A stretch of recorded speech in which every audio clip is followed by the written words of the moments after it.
गीता में अर्जुन को स्वयं भगवान कह रहे हैं कि उस परमेश्वर की शरण में जा, उसके लिए उन संतों के पास जा जो तत्वदर्शी हो। इसी प्रकार हजरत मोहम्मद को उनका अल्लाह कह रहा है कि कोई और पूर्ण परमात्मा है, उसको पाने के लिए उन तत्वदर्शी संत की तलाश कर। वो प्रभु कौन है, ये जानने के लिए कृपया अवश्य सुनिए जगत गुरु तत्वदर्शी संत रामपाल जी महाराज के अमृत वचन। मान जाता, परमेश्वर ने सोचा या नादान इस निकम में गेला, यह भी मरेगी, इसमें फिर ये मन में खोट रहेगा। गुरु जी ने नहीं कहा तो मेरा सुहाग बच जाता। परमात्मा ने कहा अच्छा बेटी जाता हूं। परमात्मा पहुंचे वहां। उस दिन इसने अपना दरबार लगा रखा था रावण ने, और अपनी को गुप्त गोष्ठी कर रहा था। परमेश्वर ने जाके पहरेदारों से कहा कि द्वारपालों मुझे अंदर जाने दो, भगवान रावण से पूछो मैं मिलना चाहता हूं। एक मुनिंदर नाम के ऋषि आए हैं, रावण का दर्शन करना चाहते हैं।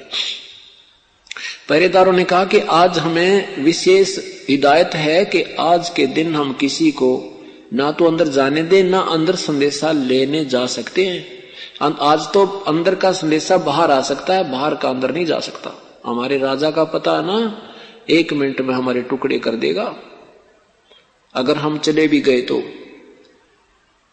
अब परमात्मा ने क्या किया, अंतर्ध्यान हुए प्रभु, और रावण की स्टेज के सामने ऐसे बीच में गैलरी सी होती है, लंबा बहुत बड़ा दरबार था, तो सामने आते नजर आए ऋषि रूप में।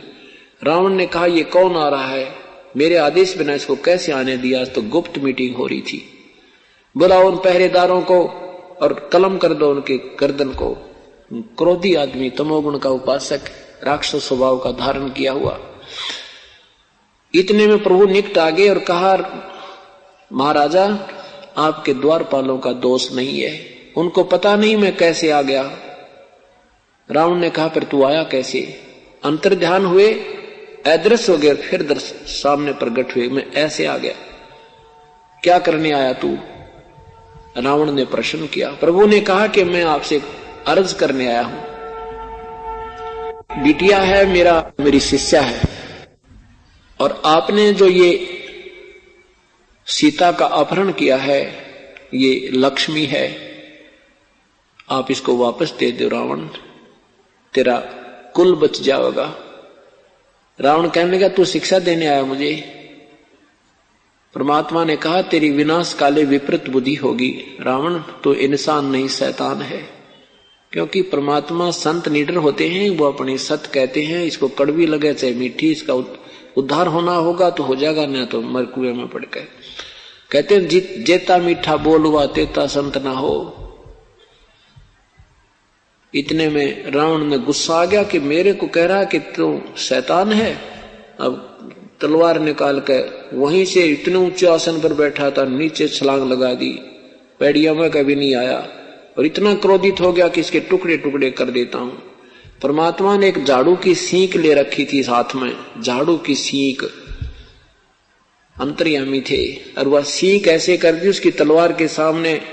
रावण जैसा योद्धा जिसने राम के छक्के छुड़ा दिए थे एक बार, वो तो विभीषण ने बताया कि इसके नाभि में अमृत है, और वो भी काफी दिन से लगा रहा, वो नाभि में तीर भी नहीं लग पाया था, इतना प्रबल योद्धा था। और एक सींक के तलवार मार रहा है, ऐसे लग रही जैसे लोहे के थंब के लगती है, कड़ाके उठ कड़ाकड़ हो रही है। और 70 बार उसने आक्रमण किया, वार किए, लेकिन सींक को निशान भी नहीं हुआ। रावण को पसीने आ गए। देखा कि ये तो कोई प्रबल शक्ति है, लेकिन अभिमानी प्राणी में ये एक विशेष अवगुण आ जाता है, वो नीची गर्दन नहीं करता।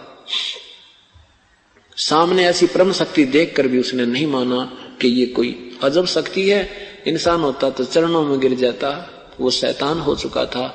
और गलत ज्ञान और गलत साधना से इन नकली गुरुओं का किया हुआ ये विनाश है। ये तो देख लिया कि मारने से नहीं मर रहा, मायूस सा होकर अपनी गद्दी पर विराजमान होता हुआ कहता है कि तुझे जाना है तो जा, मैंने तेरी बात को कोई ध्यान नहीं देना। परमात्मा कहता है जैसे तेरी इच्छा रावण, हम जा रहे हैं। अंतर्ध्यान हो गए परमात्मा। और मंदोदरी से कहा, बेटी मैंने अपना जो कहना था कह दिया, वो नहीं मान रहा है।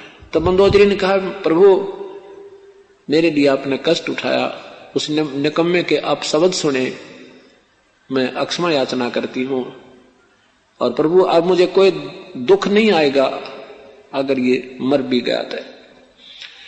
कहने का भाव ये है कि परमात्मा ने अपना पूरा प्रयत्न किया और समझाने की चेष्टा की, क्योंकि हम सब आत्माएं कबीर साहिब की हैं। शाम के समय विभीषण आया, मंदोदरी से कहा कि आज तो भाई ने मार दिया होता गुरुदेव को, पर वो तो परम शक्ति हैं। भाई ने ऐसे 70 बार आंख अंधाधुंध ऐसे तलवार लगाई न, पूरे दरबार में गूंज उठे थी, और भगवान ने सींक ले रखी थी, उसका निशान भी लिया। सारे दरबारी इस बात से बड़े प्रभावित थे, पर रावण के सामने कौन बोले, माना नहीं। परमात्मा वापस आ गए।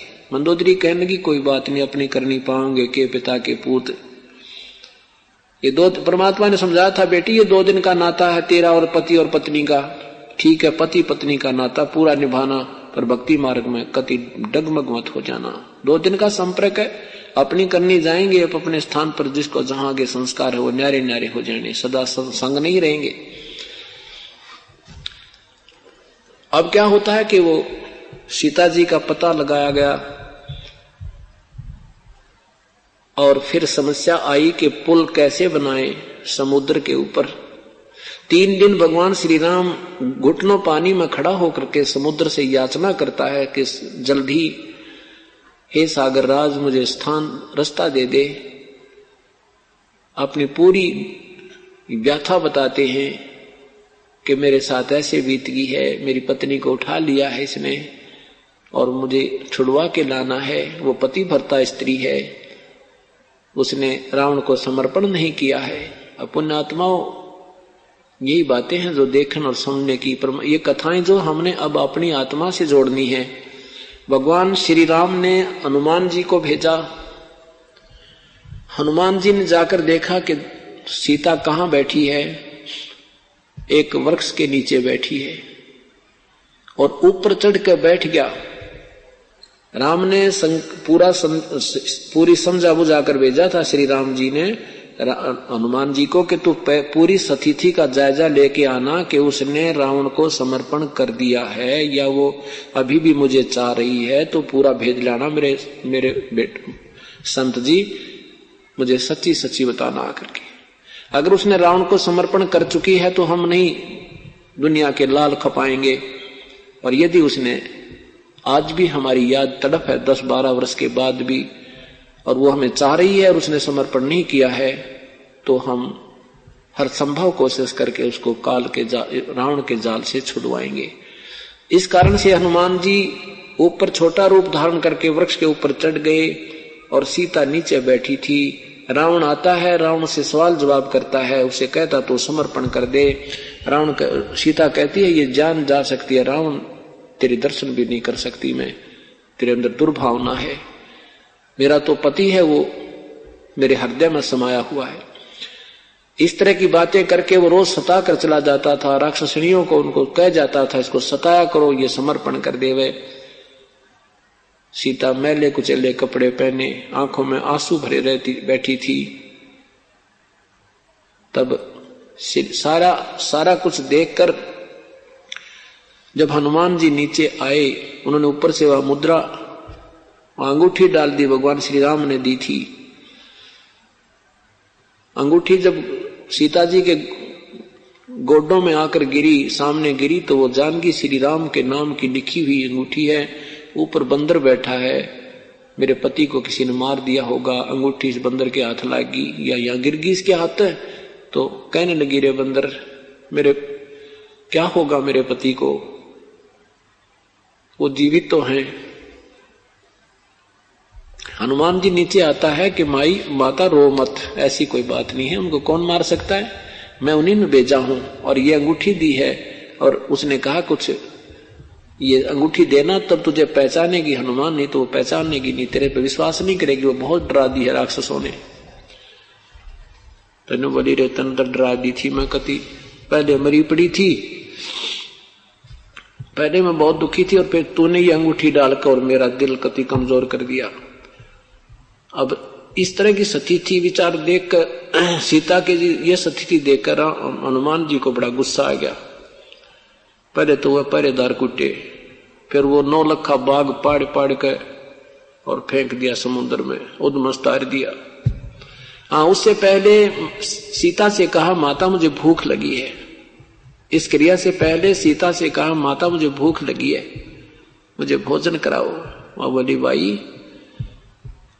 ये बेटा, कहने लगी हनुमान जी मेरे बस की बात नहीं भाई, यहाँ कोई बाग में कोई वो अपने आप गिर गया हो ना, फल तो तोड़ कर वो खा लिए बेटा, मुझे तोड़कर खाना भी अलाउड नहीं है, और तू भी मत तोड़ना ना, मुझे बहुत सताएंगे। अब इतनी बात सुनकर हनुमान जी ने सोचा भी ये तो अच्छे बेवकूफ आदमी, और खाना भी दूबर कर रखा हमारी माँ का। तो तब उसने सारे बाग, पहले तो छक्या पूरा, क्यों 5-4 मन में तो छकने थे, से तगड़े हनुमान जी थे। सारे फल तोड़े, कुछ कच्चे पक्के तोड़ पाड़ पाड़ कर सब फेंक डाला, उद्मस्त तार दिया। रावण ने सैनिक भेजे, वह गढ़ दिए सारे। लंका को फूक फाक के हनुमान जी वापस आए। सीता जी ने कहा कि ये कंगन ले जाओ मेरा, नहीं तो वो विश्वास नहीं करेंगे तेरे पर। इस मेरे कंगन को जो उन्होंने पहन रखा था, एक कड़ा 2 थे, एक कंगन दे दिया हनुमान जी को कि कंगन लेके जा, और श्री राम इसको देखकर मुझे पहचानेंगे कि सचमुच तो मेरे से मिलकर गया, नहीं तो वो विश्वास नहीं करेंगे। अब हनुमान जी सुबह सुबह वो कंगन लेकर के और आकाश मार्ग से चल पड़े। आगे जाके एक पर्वत के ऊपर वो उतर गए। सुबह सुबह का समय था, एक सुंदर सरोवर भरा था साथ में, एक सुंदर सरोवर, पानी का अच्छा पानी था। समुद्र का पानी खारा होता है, वो एक अलग से पानी था पहाड़ों के बीच में। तो हनुमान जी ने सोचा ये स्नान कर लेता हूं, सुबह सुबह का समय है। उस कंगन को एक पत्थर पे रख के और स्नान करने के लिए उस तालाब में प्रवेश कर गए। लेकिन दृष्टि उस कंगन पर थी कि कहीं कोई इसको उठा ना ले, बंदर, और कहीं ऐसा ना हो इसको उठा ले और मेरे पर विश्वास ना करे भगवान। तो जैसे सर्प की मणि पर बच्चे, गऊ की बच्चे पर नजर होती है, ऐसे एक नजर उस कंगन पर और स्नान कर रहे थे। इतने में एक बंदर आया और कंगन उठाकर भाग लिया। अब हनुमान जी भाग लिए, न्यू के न्यू पीछे भाग लिए कि ये निकम्मा कहीं समुद्र में ना फेंक दे इसको। पीछे पीछे हनुमान जी आगे आगे, बंदर भाग के एक ऋषि के आश्रम में प्रवेश कर गए, ऋषि मुनिंद्र के आश्रम में। और वहां जाकर के उसने देखा, हनुमान जी के देखते देखते एक घड़े में, एक बहुत बड़े घड़े में वो कंगन डालकर आगे भाग गया। तो हनुमान जी ने राहत की सांस ली कि चलो कंगन डाल तो गया, ये मटके में तो निकाल लूंगा अब तो, तब आराम से चले। आकर देखा उस मटके में तो काफी कंगन पड़े थे, वो तो भरा पड़ा था ऐसे कंगनों का, सेम टू सेम, कोई अंतर नहीं उनमें। अब उन इतने कंगनों को देख कर हनुमान असमंजस में पड़ गया, भी मेरे वाला कौन सा है। तब ऋषि के पास आया, ऋषि जी के पास आए हनुमान जी, कहा ऋषि जी ये बंदर मेरा कंगन उठा लाया, इस घड़े में डाल दिया। ऋषि जी ने कहा उठा लो बजरंगी, ले जाओ, आपका मटके में डाल रखा तो ले जाओ अपना कंगन उठा लो, आओ जलपान करो फिर। तो हनुमान जी कहते हैं कि ऋषि जी उसमें तो ना जाने एक जैसे कितने कंगन हैं, मुझे मालूम नहीं मेरा कौन सा कंगन है। मुनि ऋषि जी ने कहा कि आजा बैठ जा पवन पुत्र, मैं बताता हूं तेरा कंगन कौन सा है। फिर वो सारी कहानी सुनाई। हनुमान जी वो परमात्मा और है, ये भगवान नहीं है ब्रह्मा विष्णु महेश, ये पूर्ण शक्ति नहीं है। और ये तेरा राम और ये सीता तो 30 करोड़ बार तो ऐसे ही अपहरण हो लिया और ये वापस आ ली, और ऐसे ऐसे सारी कहानी करा कितने बार, ये 30 करोड़ तो राम, ये विष्णु अर्थात ये राम चक्कर काट चुके यहाँ पर। और जितनी बार भी ये प्रक्रिया हुई है तू ऐसे ही आया है, ये हनुमान आता है एक, और वो ऐसे ये बंदर को मैंने ड्यूटी ला रखी है। और ये तुम्हारा भ्रम तोड़ता है, पर तुम मानते कति नहीं। सारी कहानी बताई कि ऐसे आते हैं और ऐसे ही ये बंदर इसमें डाल जाता है और ले जा कोई कंगन उठा कर तो मिला लेना सीता जी के दूसरे कंगन से, न्यू का न्यू भाई, एज इट इज है यो।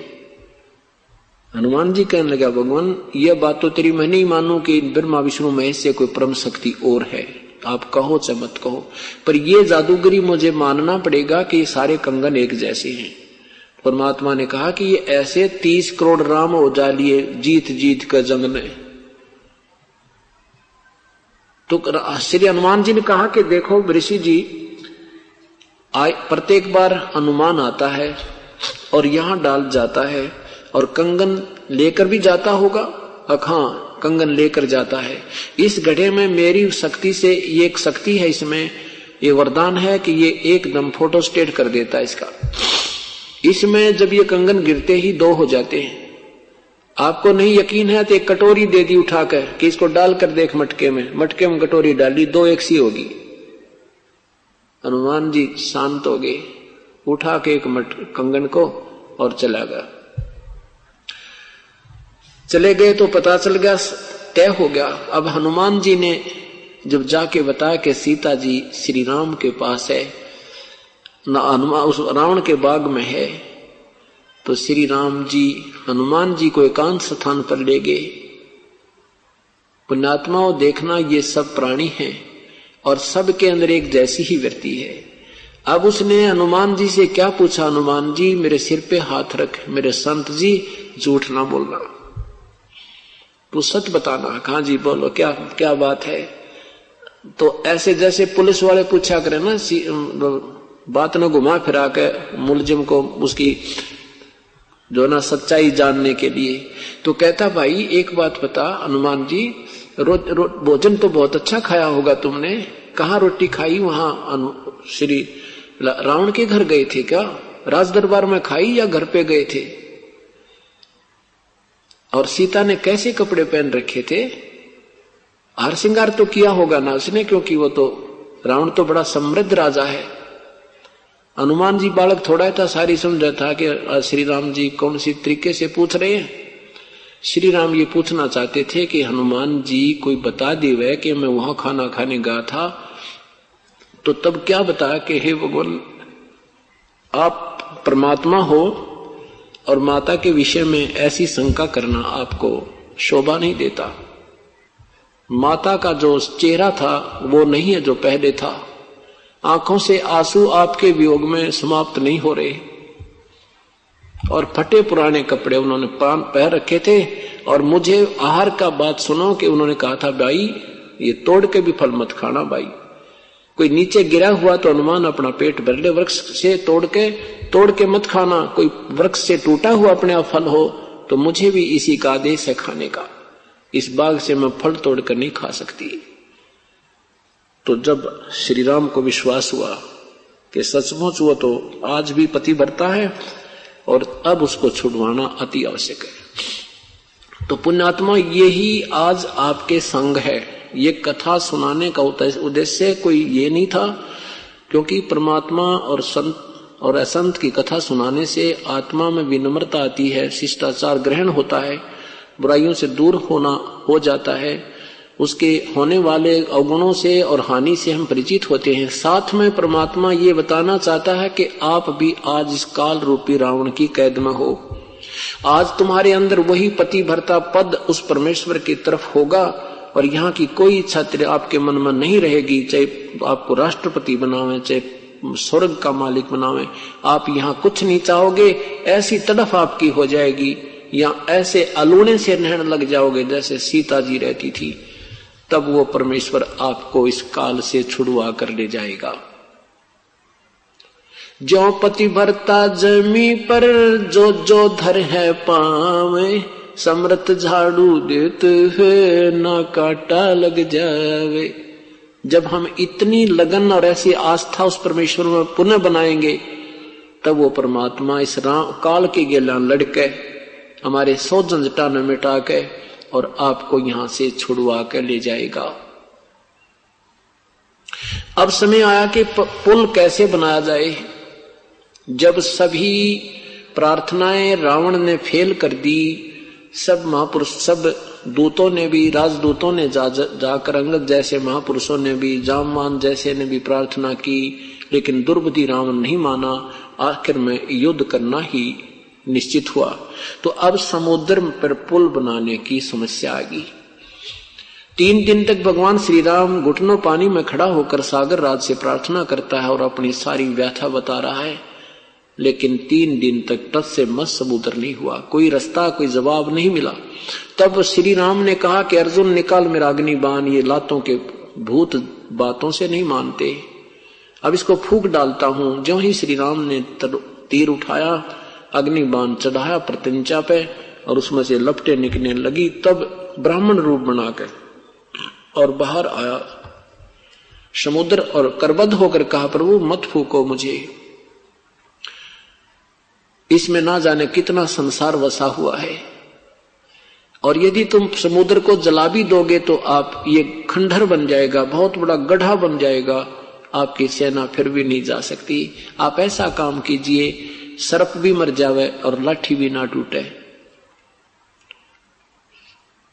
श्री रामचंद्र जी ने कहा, ऐसी कौन सी विधि है वो बता मुझे। आपकी सेना में नल और नील नाम के 2 सैनिक हैं, उनको उनके गुरुदेव द्वारा दी हुई एक शक्ति है, उनके हाथ में करामात है कि उनके हाथों से पत्थर भी तैर जाते हैं। अब इतनी सेना में जहां जामवान जैसे बलि, हनुमान जैसे महापुरुष और अंगद जैसे बलवान वहां खड़े थे, और नल और नील 2 सैनिक बुलाए गए राजा के सामने। उनसे पूछा गया कि क्या आपके पास ऐसी कोई शक्ति है जो पत्थर तैर जाएं?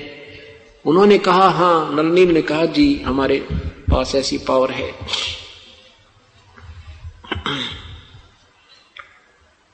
तो श्री राम ने कहा कि भी अपनी ये क्रिया करके दिखाओ मुझे, एक बार मुझे एक्सपेरिमेंट करके दिखाओ ताकि मेरा मन संतुष्ट हो, मुझे विश्वास हो। अब वहां पर आज अनुमान भी फेल हो रहा है, अंगद भी फेल हो रहा है, जामवान भी फेल हो रहा है, श्री राम भी फेल हो रहा है, और इतनी महिमा इस जीव की ओए होए, ये इतना काम बिगड़ जाता है हमारा इतने में। तो उन्होंने उस दिन प्रभु याद नहीं किया कि कहीं हम नो करें और ये नो सोचें भाई ये तो शक्ति कहीं और से मांगी है इन्होंने, इनमें कहां से थी ये। ऐसी दुर्भावना इस जीव में आए बिना नहीं रहती। इन पॉइंटों से हमें सावधान रहना है। तो श्री नल और नील जी ने उसी समय पत्थर उठाए, अपनी महिमा दिखानी चाहिए, और पत्थर रखे तो दोनों के पत्थर डूब गए, तैरे नहीं। अब दूसरे पत्थर उठाकर डाले, उनको तो पूरा कॉन्फिडेंस था, लेकिन कहते हैं हम तो हल्दी की गांठ से ही पंसारी बन जाते हैं। अब दूसरे डाले हुए भी डूब गए। तो श्री राम जी ने ऐसे देखा उस विपर रूप में खड़े सागर की तरफ कि जैसे कहना चाहते हो कि तू झूठ बोल रहा था, क्यों मजाक करता है मेरे साथ। इतने में समुद्र ही कहता कि नल नील तुमने अपने गुरुदेव को याद नहीं किया, निकम्मा, आज के कहानी बिगाड़ी। तब उनको भी अपनी गलती का एहसास हुआ, फिर अपने याद किया, भगवान हमें दया करो, हमारे से गलती होगी। वो परमात्मा का काल के साथ पहले वचन हुआ था, काल ने कहा था कि मेरे अंश जाएगा, समुद्र पर पुल नहीं बनेगा, उससे वो पुल बनवाना। अपने वचन को याद करके परमात्मा उधर आना ही था। देखा 2 किलोमीटर की दूरी पर देखा कि गुरुजी आ रहे हैं, वो आगे गुरुजी, वो आगे गुरुजी, सबकी दृष्टि कई सामने कि जिन महापुरुष के आशीर्वाद से पत्थर इनके हाथ से तैर रहे थे वो स्वयं ही आगे हैं, तो कहना ही क्या। इतने में निकट आ गए। श्री राम ने प्रार्थना की, है प्रभु, हे ऋषि जी, ऐसे ऐसे मेरे ऊपर बहुत बड़ी आपत्ति आई हुई है, मेरी पत्नी को रावण ने उठा लिया है, और आज आपके शिष्यों में वो करामात नहीं रही। मेरे दुर्भाग्य है कि आज इनकी हाथों में भी वह शक्ति नहीं रही कि पत्थर तैर जावें। तो परमेश्वर ने कहा कि अब इनके हाथ में रहेगी भी नहीं, क्योंकि इन्होंने आज मर्यादा भंग कर दी। कैसे जैसे माता गर्भ को रखे यत्न बनाए, ठेस लगे तो छिन्न होवे तेरी ऐसे भक्ति जावे। अब नाम ले लेना ये तो आपका सौभाग्य है, शुभ संस्कार आपको यहाँ ले आया, यहाँ तक उसका यहाँ तक लाने का काम था। अब आगे आपका कार्य है कि जैसे गुरु जी कहें वैसे ही अपनी मर्यादा में रहते हुए इसको सफल करना है। जैसे किसी बहन को बहुत ही काफी समय उपरांत गर्भ रहता है और फिर वो उस बच्चे की कितनी केयर करती है, कितनी सावधान करती है कि कहीं ऊंचे नीचे में पैर ना रखा जा, मेरा बालक खराब हो जा, कहीं जो है रात को करवट लेती है तो भी भयभीत रहती है कि कहीं मेरे बच्चे पर दाब ना आ जा, मेरा लाल खराब हो जाए।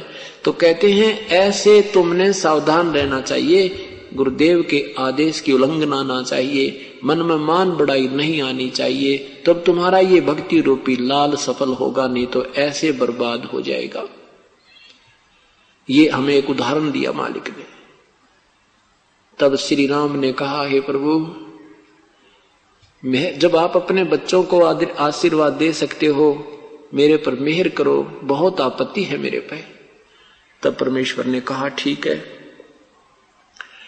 अब मैंने ये पहाड़ है सामने का, उस पहाड़ के चारों तरफ एक लाइन ऐसे डंडी से अपनी छोटी सी लाइन लगा दी, एक रेखा खींच दी चारों तरफ के, और कहा इसके बीच बीच के ये पत्थर उठा लो, ये सारे तैर जाएंगे।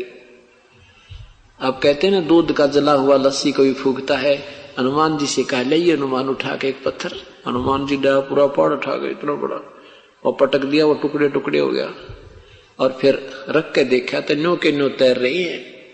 और नल नील शिल्पकार भी थे, उन्होंने कहा, जी हमें एक सेवा तो दे दो, हम शिल्पकार हैं, इनको तोड़ फोड़ के एक दूसरे में फंसा कर सेट कर देंगे, अक्सर बेटा कर लो या सेवा तो करो। तो कहते हैं फिर वो समुद्र पर पुल बना।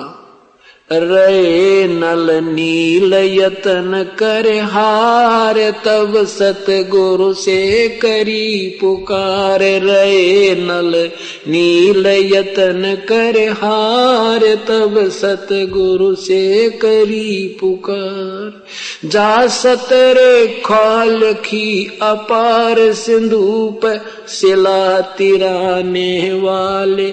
जा सतरे खाल की अपार, सिंधु पे शिला तिराने वाले। धन धन सतगुरु सत कबीर, भक्त की पीड़ मिटाने वाले। धन धन सतगुरु सत कबीर, भक्त की पीड़ मिटाने वाले।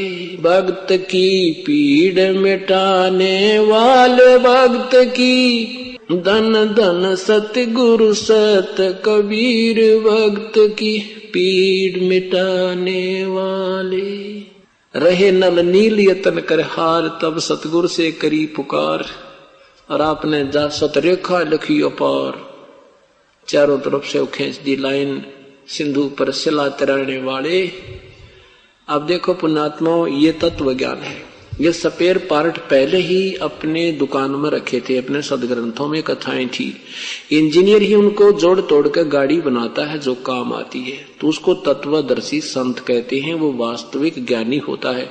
ये दास को ऊपर मेहर की परमात्मा ने बुद्धि दी, उस परमेश्वर की बुद्धि से ये दास आपको इस सदग्रंथों का सार निकालकर आपके समक्ष रख रहा है। कि पहले कोई तो कहता था श्री राम ने पुल बना दिया, जब फिर कहते थे श्री राम जी 3 दिन याचना करते रहे, वो समुद्र ने रास्ता नहीं दिया।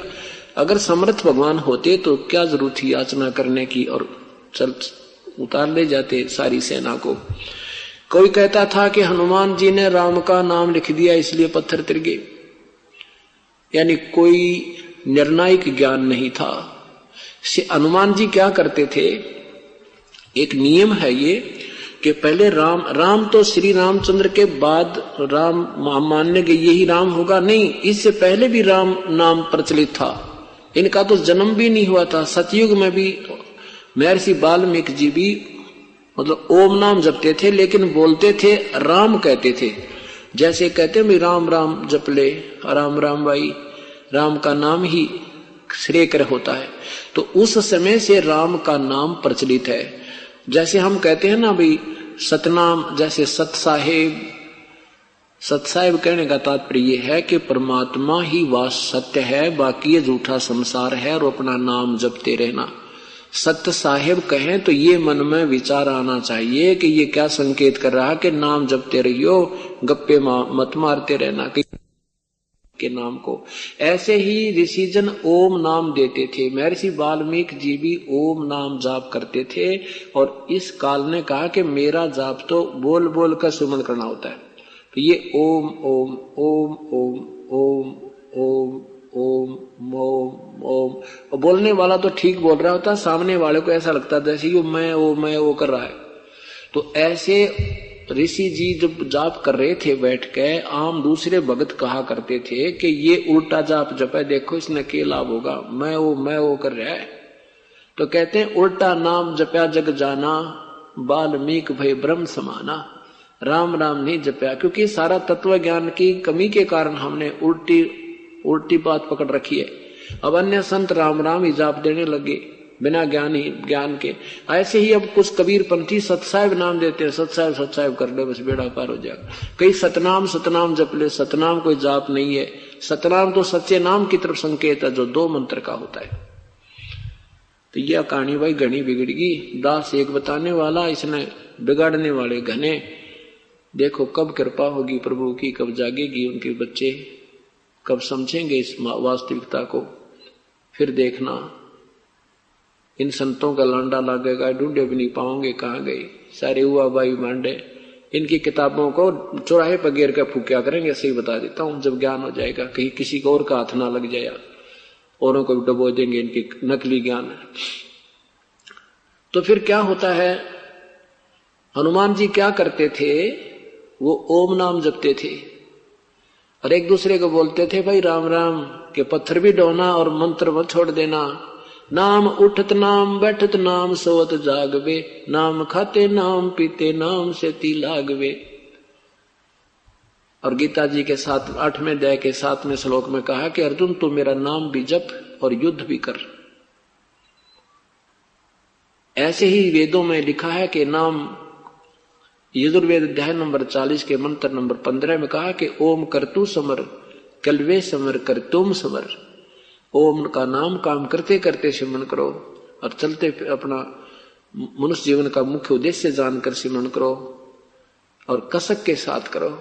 तो वो क्या सीधे नहीं कहते थे ओम ओम जप ले, न्यू कहने थे, फिर उसका आदेश हो गया जो बोल कह रहा है वो अधिकारी है नहीं, तो दोनों दोषी हो जाते हैं, उसकी वो आदेश देने वाला भी और स्वीकार करने वाला भी। इसलिए संतों ने एक सांकेतिक शब्द कोड वर्ड बनाया कि ऐसे बोलना तुम राम राम भाई। अब याद है ना गुरु जी का दिया मंत्र, कहीं भूल तो नहीं गा तू। अब फिर दूसरा कहेगा राम राम। अगर वो भूल गया होगा तो शुरू कर देगा संसारिक विचारों में, तो कुछ देर तो करेगा याद, भाई घंटा 10-20 मिनट तो करेगा, आगे फिर कोई और मिल जाएगा, वो भी बोलेगा भाई राम राम, उपदेशी को बोलेगा ओहो हाँ राम राम, फिर भूल पड़ जाएगी तो फिर याद दिलाई जाती। ऐसे इस काल के इस लोक में जाप की याद बनाए रखने के लिए ये नाम राम राम कोड वर्ड बनाया था। तो हनुमान जी क्या करते थे, वहां से काफी दूर पड़े था, वो 2-3 किलोमीटर की दूरी पर वो पहाड़ था, समुद्र से काफी दूर था। तो वहां से वो पत्थर उठाकर लाते थे, तो ऊपर वो लिख लेता था मोटे अक्षरों में राम, के सामने वाला देखे और नुपढ़ और अपना लाग जा भक्ति करन। ऐसे वो राम नाम भी लिखते थे, लेकिन उनसे पत्थर नहीं तिरे थे। और कोई कहता नल नील न जो ना उनके हाथों में शक्ति थी वो पत्थर तिरा दिए। वास्तविक निर्णायक ज्ञान ये दास ने आपको बताया। ये अब हनुमान रावण ने ये भी, विवेचन ने ये भी बता दिया था कि रावण की नाभि में अमृत है, इसलिए इसका शीश आपने 10 बार काट लिए, फिर 10 बार वापस आ गए हैं। ये मरेगा नहीं जब तक इसकी नाभि से अमृत नहीं सुखाया जाएगा। तो श्री राम ने वो भी प्रयत्न करते 10 दिन, 2 दिन हो गए थे, 3 दिन। ये कहते हैं ना 18 दिन में रावण मरा, ये 17-18 दिन तो राम और रावण का सीधा युद्ध उस नाभि के ऊपर टक्करबाजी इनकी। 18 दिन में तो रावण पे वो मरा भी नहीं। तीसरे दिन उसने पुकार करी, मतलब जब 3 दिन शेष रह लिए, जब भगवान से प्रार्थना की, हे भगवान ये नहीं मर रहा है। जब हम हार लेते हैं ना, जब किसी और प्रभु को याद करते हैं। अब ये कहते हैं ना, भाई श्री राम किसने याद करा था? बोला विष्णु, शिव जी भगवान ने। अरे कमाल की बात है, शिव जी ये तो एक लेवल के हैं। शिव जी ने तो उनको जो देना था दे दिया सहायता। अपनी 18 पदम नील पदम, 1000 लाख 10 लाख करोड़ अरब खरब नील पदम, 18 पदम ऊपर तक गण भेज दिए थे। और वो उसकी श्री राम की मदद कर रहे थे। जो उन्होंने पहले बार जो प्रार्थना की थी भगवान शिव जी ने, तो उन्होंने 18 पदम अपनी सेना भेज दी थी, श्री राम की तरफ से लड़ रही थी। इतना काम उसने कर दिया था। उसके बाद ये रावण रूण मारना श्री शिव जी के बस का ना श्री राम के बस का। वो तो पूर्ण परमात्मा से अर्ज करी, क्योंकि ये तो वो आत्मा तो सारी उसी की। हम चाहे ब्रह्मा जी हैं, चाहे विष्णु जी, चाहे शिव जी, श्री राम जी, चाहे श्री कृष्ण जी। तो अपने बच्चों का दुख, निकम्मे बालक ने, माँ बाप भी अपने जो ठीक बालक हो उसकी तरफ होता है, और दूसरे ने मिलकर गड़ा करें निकम्मे को। तो ऐसे ही परमात्मा ने आत्मा की पुकार, और वो दोषी था, वो निर्दोष था। कौन? रावण दोषी था, श्री राम निर्दोष था। तो कहते हैं गरीबदास साहेब दुखते धड़े, परमात्मा उस न्यायकारी यानी निर्दोष पक्ष की तरफ होता है। तो उधर से परमात्मा ने आकर के श्री राम को अदृश्य करके और स्वयं उसकी नाभि में तीर ठोका था, और तब वो रावण मरा था। अब ये है तत्व ज्ञान। आपने सब बहुत देर से बात समझना, क्योंकि हमने युग ऐसा पटा ज्ञान घने दिन हो गए सुनते ने। तो अगर श्री राम ही मार देता तो 15-16 दिन वो खूब पच लिया था। अब उससे पहले क्या होता है कि एक बार सारी की सारी सेना, भगवान श्री राम भी, लक्ष्मण भी नाग फांस में आ गए। एक सिद्धि, पहले सिद्धि से लड़ाई होती थी, सिद्धि से अग्नि बाण छोड़ दिए जाते थे। एक सिद्धि से क्या किया कि नाग फांस छोड़ दिया। सब के सब सेना ऐसे बांध दी नागों ने, सर्पों ने, जैसे हाथ ऐसे नीचे को और न्यों के चो बांध कर खड़े कर दिए। टस से मस नहीं हो पा रहे थे, ऐसे सकंजे खींच दिए, उनकी जान जाने वाली थी। तब गरुड़ जी से प्रार्थना की थी श्री राम ने, और कहते हैं श्री गरुड़ जी ने आकर के सब नागों को काट काट कर मार मार कर खत्म किया। और जब वो सेना को निर्बंध किया तो क्या बताते हैं परमात्मा?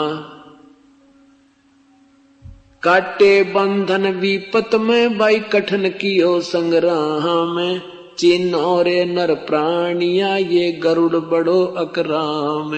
तुम भगवान राम को समर्थ और सर्वशक्तिमान तो मानते हो। जब भगवान नाग फांस में आ गए थे तो उस गरुड़ जी नाग उनका बंध छुटवाया था। तो इनमें राम बड़ा शक्तिशाली है, गरुड़ शक्तिशाली, कुछ निर्णय तो दो मुझे। फिर तुम श्री कृष्ण को परमात्मा मानते हो इसी कारण से कि उन्होंने गिरिराज को उठा लिया था, हनुमान जी ने द्रोणोगिरी उठाया था। और तुम्हारे ये लोक वेद बता रहे हैं कि शेष नाग ने सारी सृष्टि सब लोक अपने सिर पर रखे हैं। तो बता फिर इनमें कौन सा भगवान?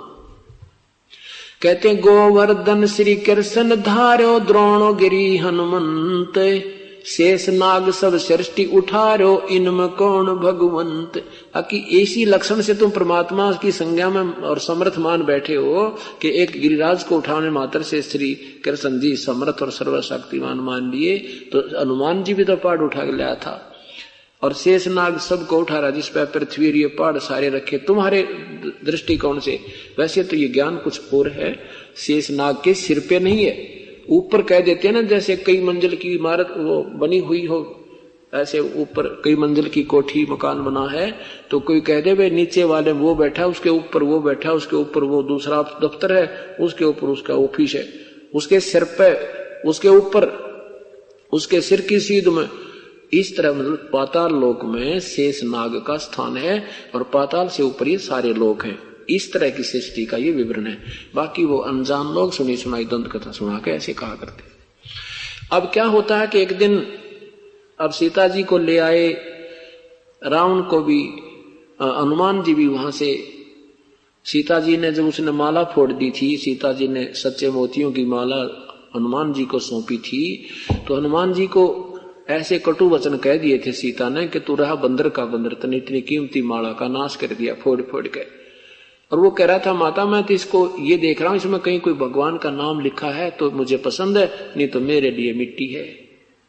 कटु वचन बोल दिए तो हनुमान जी वो छोड़कर अयोध्या को एक पहाड़ पर जा बैठा। अब परमात्मा वही मुनिंद्र ऋषि हनुमान जी से मिले आके, हनुमान जी से कहा कि मुझे पहचाना बजरंगी तूने? कहाँ देखे, लगता देखे तो हो आप मुझे कि मैं वही ऋषि हूं जो आप वहां कंगन का जिक्र सुनाया। कहा महर्षि जी कैसे आना हो गया आपका? कि मैं आपसे फिर प्रार्थना करने आया हूं कि ये भगवान नहीं है और पूर्ण परमात्मा कोई और है बेटा, आप मेरे बच्चे हो। ऐसे ऐसे पूरी काफी कथा सुनाई। हनुमान जी भी छीक लिया था सिर्फ उस जीवन तक, और वहां कितनी मदद की, श्री राम के लड्डू मिले, सीता ने सुना दिए 2 वचन। अब वो भी संसार से हार चुका था, इसलिए सुन रहा था ना, तो इतना बली था वो, किसी की बात श्री राम के विरुद्ध नहीं सुन सकता था। और फिर श्री राम ने सीता जी को भी निकाल दिया था। ये भी आम व्यक्ति, आज तो से हम कुछ भी कहें, पर उस समय की जनता इसको नहीं स्वीकार कर रही थी कि यह नादानी की हमारे राजा ने एक गर्भवती पत्नी को और एक व्यक्ति के कहन मात्र से निकाल दिया, जबकि अग्नि परीक्षा लेकर के श्री राम सीता को लाए थे, आग में बैठा दी थी कि लोग मुझे क्या कहेंगे, अगर तू जल गई तो तेरा टंटा कट जाएगा, तो उल्टा है, और बच गई अग्नि में तो मैं तुझे ले चलूंगा, तू निर्दोष है। तो वो भी परीक्षा में, अग्नि परीक्षा में भी सीता सफल हो गई थी, जली नहीं थी। और फिर भी एक धोबी के कहने से श्री राम ने उसको निकाल दिया कि मैं ऐसा नहीं हूं कि अपनी पत्नी को पीट रहा था धोबी। वो 2 दिन घर से निकल गई थी झगड़े के कारण, कि मैं वो दशरथ का बेटा राम नहीं हूं। अपनी पत्नी को रावण के पास 12 वर्ष तक उसके बाग में रही और फिर अपना लिया, इस बात पर अपनी पत्नी को निकाल दिया। थोड़ा सा विचार करो पुण्यात्माओं, ये के ज्ञान सुना करते हम, ये ना राम का दोष ना सीता का दोष, ये तो काल के हाथ में रिमोट था, उसी ने ये सब जो कुछ उनका पूरा निर्धारित था, इतना ही कष्ट ये फिल्माइज करवानी थी। और इसने हम पढ़ कर नादान उनके ऊपर आसक्त हो रहेंगे और ये नरक में जाते रहेंगे और भगवान के विषय में सुने नहीं। इतना सा काम काल ने करवाना था और इनके संस्कार पूरे निर्धारित कर दिए थे, नहीं तो ये कोई निर्णय हुआ। एक गर्भवती पत्नी को निकाल के देखो अपनी को, वैसे निकाल दो अपनी पत्नी को घर से, कोई बात समझदारी का लक्षण है ये? 36 मुकदमे हो जाए आजकल तो कहने का भाव ये है कि हम उन ज्ञानों को सुन सुनकर ढीठ हो गए, हम और कोई सुनने को तैयार नहीं रहे, हमारी बुद्धि स्लिप करने लगी। लेकिन अब यह सेट होगी और रेग मार लग रहा है, पुराना रंग उतरेगा, नया पेंट उतना ही चढ़ जाएगा, ये फिर नहीं उतरेगा। हनुमान जी कहने लगे महात्मा जी आपकी बात मैं जब मानूं मुझे कुछ दृष्टांत होए। परमात्मा ने कहा कि मैं तुझे यहीं बैठा अपना शक्ति से दिखाता हूं। परमात्मा ने वहीं बैठे और आकाश में उड़ गए और अपनी तरफ से दिव्य दृष्टि दे दी बजरंगबली को, और यहां बैठा वो ऐसे देख रहा है और देख रहा है परमात्मा सब लोगों को पार करते हुए और अपने मूल स्थान पर जाकर विराजमान हो जाते हैं। और वहां करोड़ों ये रामचंद्र जैसे शक्तियां हाथ जोड़े करबद्ध हुई खड़ी है। तब हनुमान जी का समझ में आई भाई ये तो प्रबल शक्ति है। कहने लगे भगवान एक बार नीचे आ जाओ, क्योंकि आत्मा परमात्मा को चाहने वाली थी बजरंगबली, और चरणों में गिर गए। कहने लगे परमात्मा मुझे क्षमा कर दो, मैंने आपके साथ अभद्र व्यवहार किया। प्रभु ने कहा कोई बात नहीं पवन पुत्र, तेरा दोष नहीं, ये तो सबका उल्टी पट्टी बंधी हुई है, सभी को ऐसे ही उल्टा ज्ञान दृढ़ हो चुका है। हनुमान जी पहले कह रहे थे परमात्मा से विचार विमर्श करते हुए, वाद विवाद करते हुए, कहने लगा मैं ऐसे मारूं था गदा और 10-10 राक्षस मर जाते थे, और श्री राम की कृपा से मैं ऐसा कर रहा था। परमात्मा कहने लगे ठीक है आप महान आत्मा हो, और महान आत्मा ये दूसरे को ही क्रेडिट देती है, लेकिन ये साधु लक्षण नहीं अनुमाना, एक दूसरे को मारना कूटना है ये कोई साधु के लक्षण होते। और तू डींग मारा इस बात की मैं ये कर देता, ये साधु नहीं करते ऐसा काम, ये भी तुझे पाप लगेगा। चलो कहने का भाव ये है कि सारी बात समझ में आ गई। हनुमान जी ने कबीर परमात्मा अर्थात मुनिंदर जी से उपदेश लिया और तब इस बजरंग बली का कल्याण हुआ। बोलो सतगुरुदेव की जय।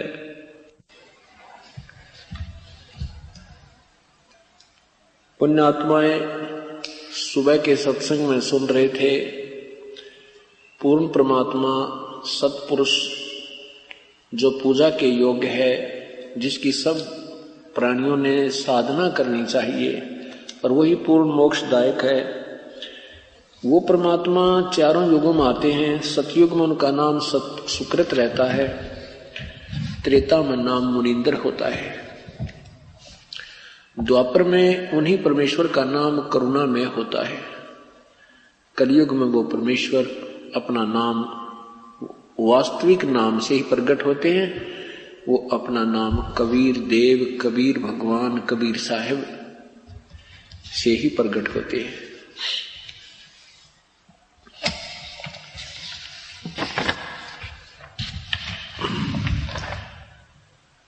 उस परमेश्वर के सिमरण के लिए ही सभी सदग्रंथों ने संकेत किया है। जप ले अलख बिनानी संतो, जप ले अलख बिनानी, जप लो अलख बिनानी संतो, जप लो अलख बिनानी। अलख बिनानी वो सबकी पहुंच से दूर जो परमात्मा है, जिसको कोई नहीं देख पाता, उसकी रजा के बिना, उसके द्वारा बताएगी साधना से ही परमात्मा उसको अपने सतलोक ले जाता है। उसके विषय में बता रहे हैं।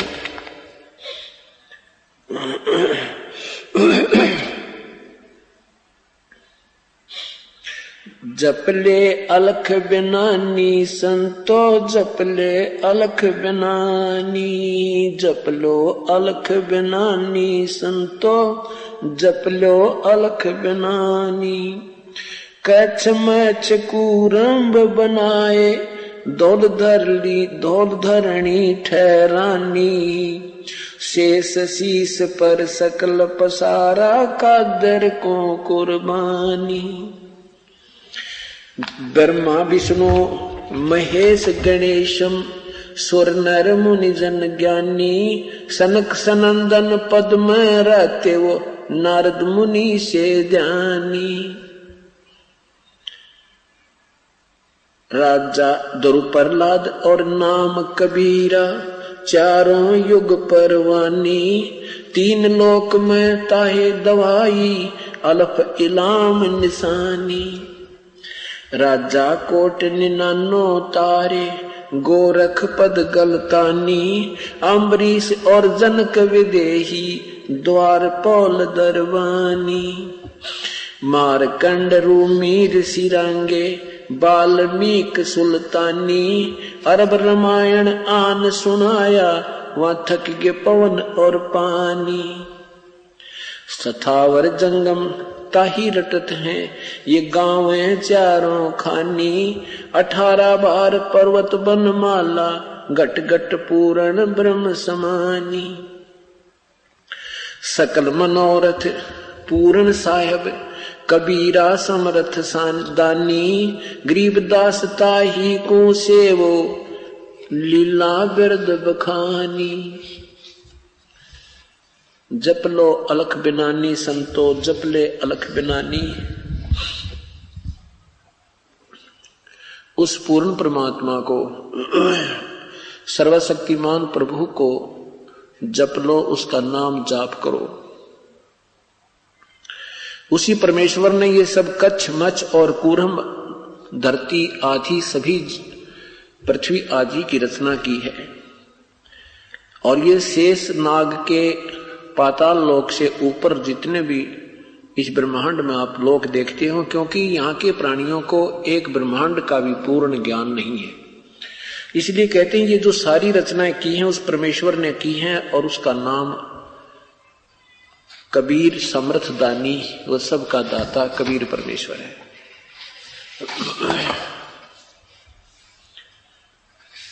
उस प्रभु के नाम को जाप करो, अन्य कोई जाप सिमरण करने का नहीं है।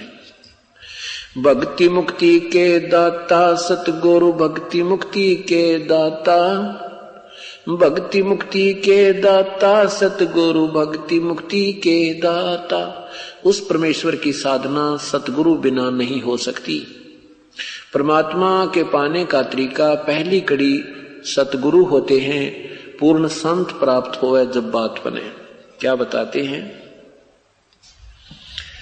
पिंड प्राण जिन दान दिए हैं, जल से सिरजे गाता, उस दरगाह को भूल गया, इब कोट कुटुंब कुल कुटुंब से राता। परमात्मा की महिमा गाते हुए आदमी गरीबदास साहिब जी हमें समझा रहे हैं कि तू उन दिनों को भूल गया जब वहां दरबार से चला था, ये कह करके परमात्मा आपको बहुत याद किया करूंगा।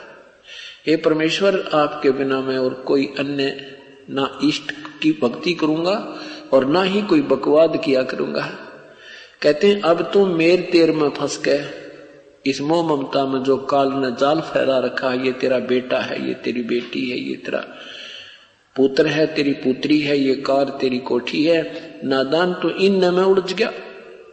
उस परमेश्वर को भूल गया जिसने तुझे किस लिए भेजा था। ठीक है, तेरा संयोग जुड़ा है, इनके साथ भी रहे, अपना कर्तव्य भी पूरा कर, पर परमात्मा की भूल मत कर।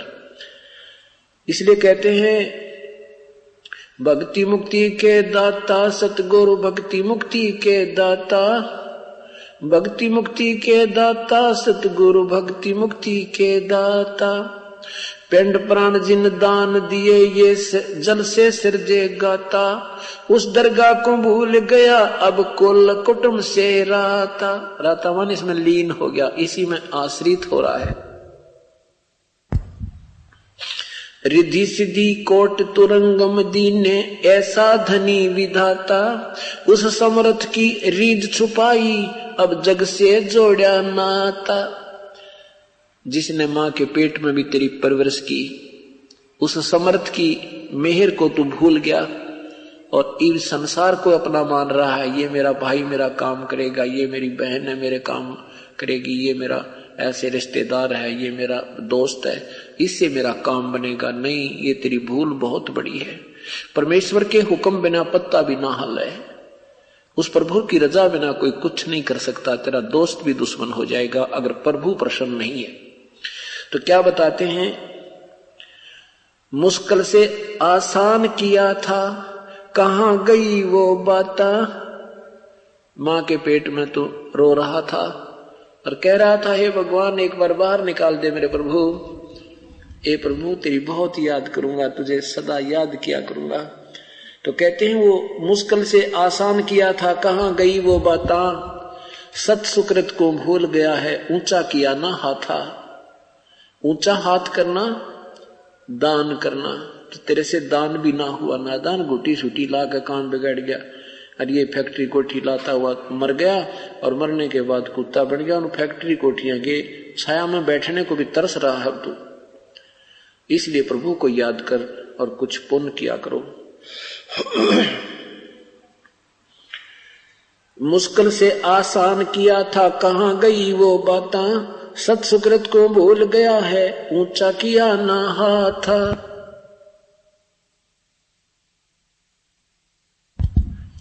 सत सुकृत मीन शुभ कर्म को भूल गया, अच्छे कर्मों को भूल गया, दुष्कर्मों में जोर दे रखा है। ऊंचा किया ना हाथा, ऊंचा हाथ करना यानी दान करना। ब्रह्म मुहूर्त सूरत नगरी, सुन सरोवर नाता। या प्रभी का पार नहीं रे, सकल कर्म कट जाता। ब्रह्म मुहूर्त और सूरत नगरी, सुन सरोवर नाता। तुम जैसे यहाँ कुंभ पर्व के अंदर स्नान करने जाते हो, इससे कोई लाभ तुम्हें नहीं होगा। ये सुरत है, अपने जो वास्तविक नाम के ऊपर जाप करो और उस परमात्मा के नाम पर अपनी सुरती लगा कर रखो। इस सुरत सरोवर में इस या तेरी ब्रह्म मुहूर्त है, नाम के ऊपर हरदम ध्यान रखना, अपनी सूरत नृत्य को लगा के रखना। ब्रह्म मुहूर्त सूरत नगरी, फिर सुन सरोवर नहाता। सतलोक में जहां आपने जाना है वो टारगेटेड पॉइंट तेरा रहे, वो उद्देशित लक्ष्य आपका वो स्थान बना रहे। कहते ये है वो नान तेरा सही। सूरत नृत्य मन पवन बंद कर। कहते हैं या पर भी का पार नहीं रे, सकल कर्म कट जाता। ऐसे जो सतनाम तुझे मिला है और इस नाम के जाप पर तू विधिवत कर रहा है, उस नाम के जाप के ऊपर अपना ध्यान, वो सुरती लगाकर ध्यान लगाकर इसको करता है, इस पर भी का पार नहीं, ये वास्तविक पर भी है। और ये इस नाम की पर भी तो दिन रात ना ले। इस नाम की पर भी को किसी समय ये तैयार रहती है, इसका कोई समय निर्धारित करने की आवश्यकता नहीं। इस नाम की पर भी तो रोज ना ले, इससे काम बनेगा। इन तीर्थों के तालाबों में जाने से जीव कल्याण नहीं है।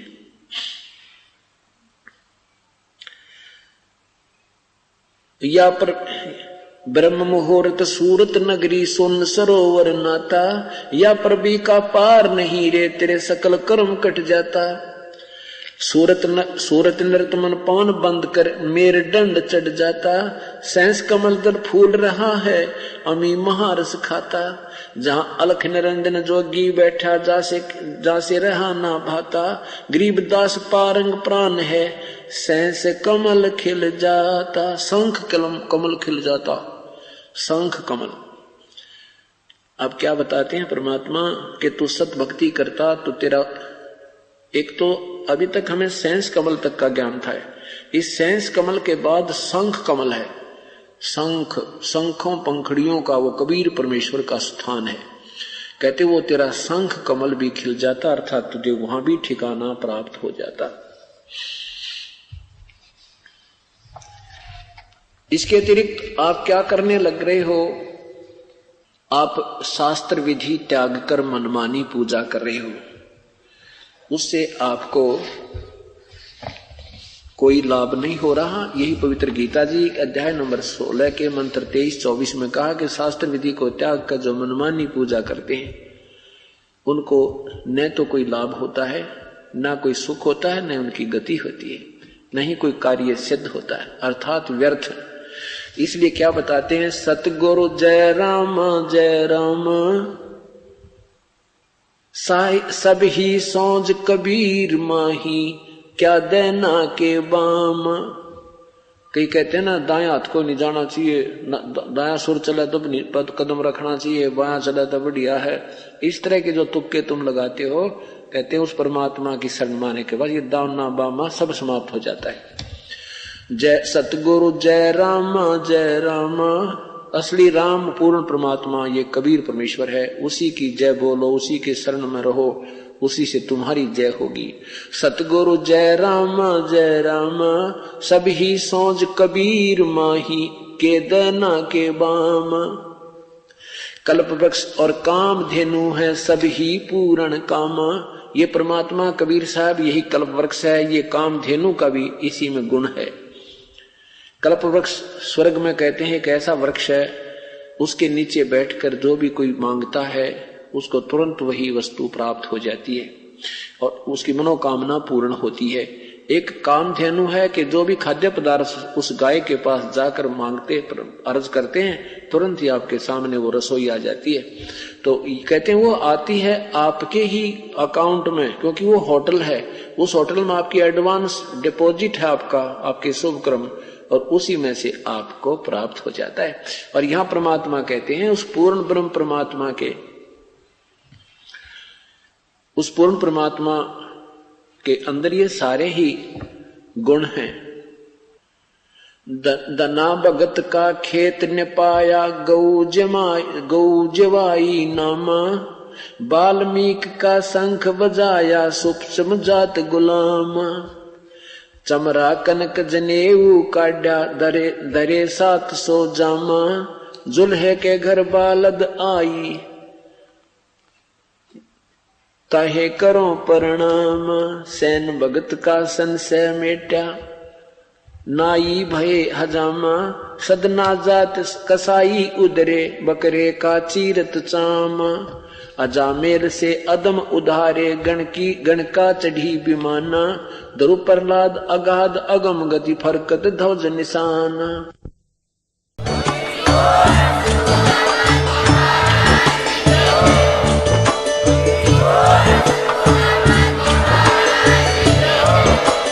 आप सुन रहे थे जगत गुरु तत्वदर्शी संत रामपाल जी महाराज जी के मंगल प्रवचन। अधिक जानकारी के लिए विजिट कीजिए हमारी वेबसाइट www.jagatgururampalji.org। संत रामपाल जी महाराज जी के शुभ आशीर्वाद से पूरे विश्व भर में 500 से भी ज्यादा नाम दीक्षा केंद्र हैं, जिन पर संत रामपाल जी महाराज जी द्वारा ऑनलाइन निशुल्क नाम दीक्षा दी जा रही है। अपने नजदीकी नाम दीक्षा केंद्र का पता करने के लिए संपर्क करें 8222880541।